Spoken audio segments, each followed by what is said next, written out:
গত ২৭ তারিখে সাংবাদিক আবু রায়হান অর্ণবের উপরে যে সন্ত্রাসী হামলা এবং সন্ত্রাসী আক্রমণ, এটার তীব্র নিন্দা এবং প্রতিবাদ আমরা জানাই।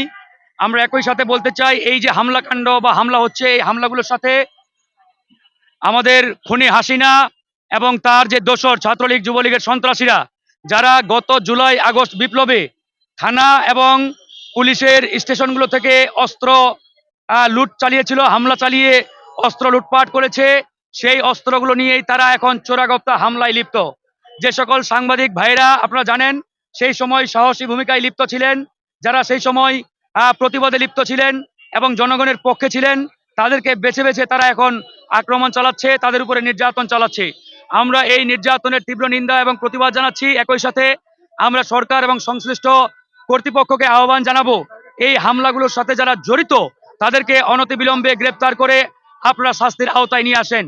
এই যে আমাদের সাইফুল ইসলাম নীরব, তার উপরে গত ২৭ তারিখে আমাদের ঢাকা বিশ্ববিদ্যালয়ের কার্জন হল এলাকায় আক্রমণ চালানো হয়েছে। তাকে সেখানে চোরাগোপ্তা হামলার মাধ্যমে তাকে এক প্রকারের পঙ্গু করে দিতে তারা চেয়েছিল।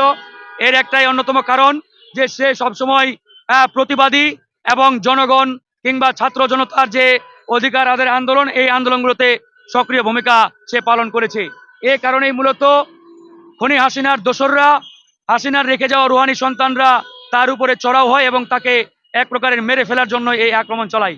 আমরা পুলিশ ভাইদের বলবো যে এই ঘটনার সাথে যারা জড়িত তাদেরকে আপনারা তদন্ত করে বের করে নিয়ে আসুন এবং শাস্তির আওতায় নিয়ে আসুন। ধন্যবাদ। আমি ফারুক হাসান, গণ অধিকার পরিষদের সদস্য সচিব।